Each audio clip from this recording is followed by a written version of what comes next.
Saat itu akhirnya mau tidak mau Shui tetap menuruti ajakan Xian. Tetapi Shui terlihat sangat gugup sebab awalnya ia mengira bahwa Xian mengajak dirinya untuk menginap di satu kamar yang sama, padahal kamar mereka hanya berhadapan. Akhirnya karena begitu malu Shui pun langsung masuk ke dalam kamar.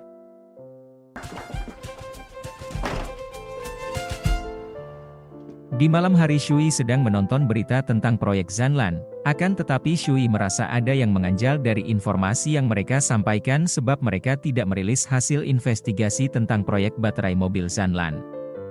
Hal itu membuat Shui ingin menemui Xian, namun langkah kakinya terhenti dan ia lebih memilih mengirim pesan pada Xian. Kali ini Shui ingin mengajak Xian untuk membicarakan proyek Zanlan sembari menikmati destinasi yang ada di kota tersebut. Shui pun terlihat senang karena Xian menerima ajakannya. Keesokan harinya mereka pun sudah bersiap untuk pergi namun tak disangka pakaian mereka terlihat begitu senada. Selama di perjalanan Shui pun langsung membicarakan tentang pemilik Zanlan pada Xian. Sampai membuat Xian cukup kagum atas banyaknya hal yang Shui pelajari tetapi tiba-tiba saja Shui hampir saja terjatuh saat menaiki tangga. Hal itu membuat Xian langsung menggandeng tangan Shui. Genggaman erat tangan Xian membuat Shui terlihat senang dan bahagia. Kemudian tiba-tiba ada seorang fotografer yang ingin memotret mereka di kuil Xiaguang karena fotografer tersebut mengira mereka adalah sepasang kekasih. Akhirnya lama-kelamaan mereka pun termakan oleh ajakan pria tersebut dan bersedia untuk berfoto bersama sebagai kenang-kenangan.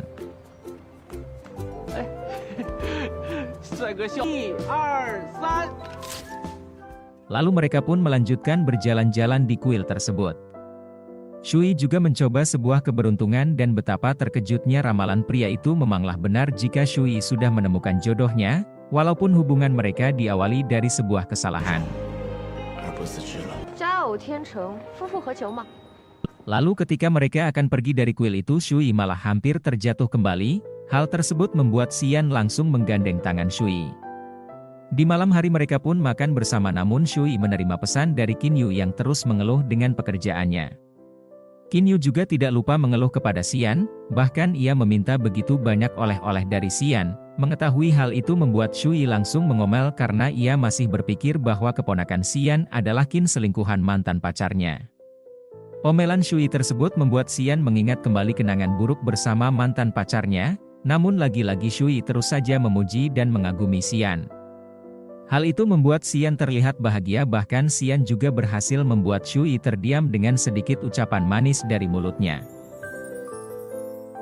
Setelah selesai mereka pun kembali ke hotel untuk beristirahat tetapi tiba-tiba saja Xian sempat menghentikan Shui namun ketika Xian belum sempat mengatakan tujuannya ia sudah mendapat telepon dari seseorang.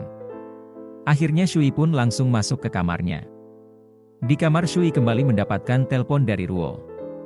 Kali ini Ruo sahabat karibnya itu benar-benar kepo pada situasi yang terjadi pada Shui dan Xian. Sementara itu ternyata Xian dihubungi oleh Guanji yang ingin membicarakan masalah pekerjaan padanya. Tak berselang lama Xian mendapat kiriman foto bersama Shui saat jalan-jalan di kuil.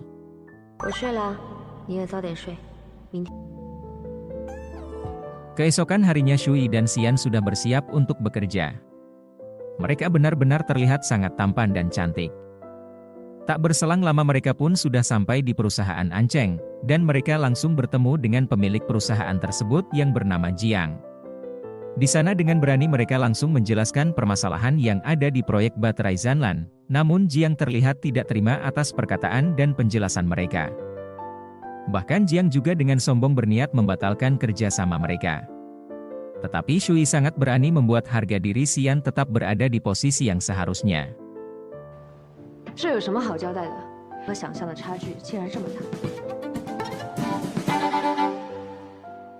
Kemudian Xian dan Shui makan bersama namun kali ini Shui terlihat sangat merasa bersalah atas tindakannya sendiri karena Shui takut jika perkataannya akan membuat Xian dan perusahaannya dalam masalah. Namun Xian membenarkan apa yang dilakukan Shui sebab Xian juga tidak menyukai sikap orang yang menghindari masalah. Bahkan Xian sangat memuji apa yang sudah Shui lakukan, sangat tegas dan lugas serta tepat sasaran.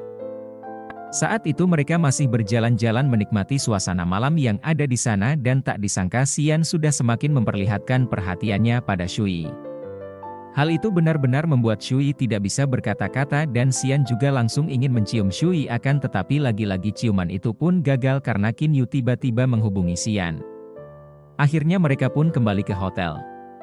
Lalu saat berada tepat di depan pintu kamar Xian kembali mendekati Shui namun kali ini Shui sudah sangat gugup dan ia langsung memilih untuk masuk ke dalam kamarnya.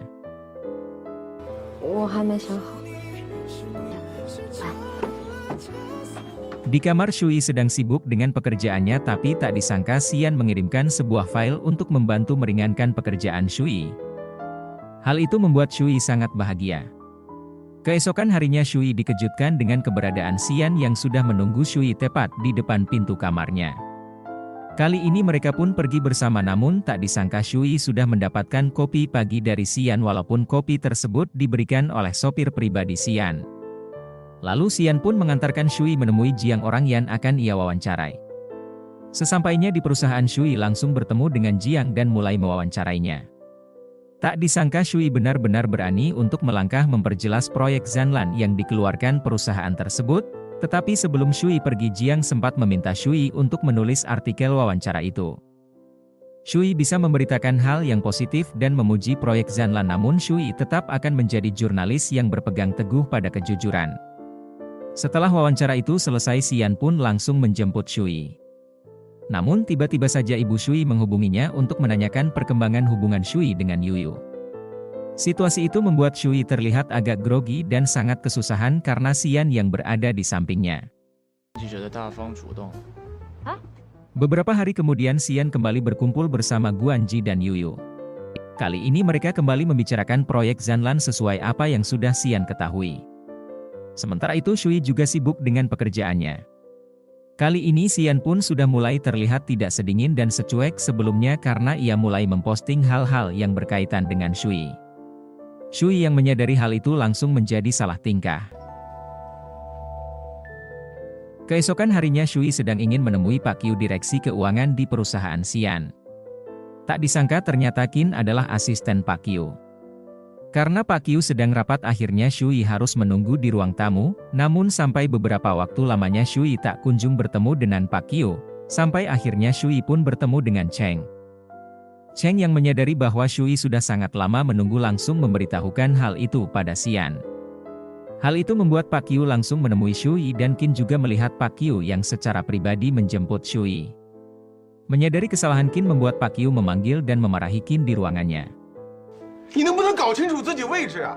这事情有你想的这么简单吗？出去吧。 Kemudian tak disangka ketika Shui ingin menaiki lift ia bertemu dengan Xian. Pertemuan itu membuat Shui terlihat sangat gugup. Bahkan Xian dengan berani menggandeng tangan Shui. Hal tersebut pun dilihat jelas oleh para karyawan Xian yang ada di sana. Tetapi Shui tetap mengomel karena Xian begitu saja melepaskan genggaman tangannya. Dan saat itu Shui berada di ruangan Xian sampai larut malam.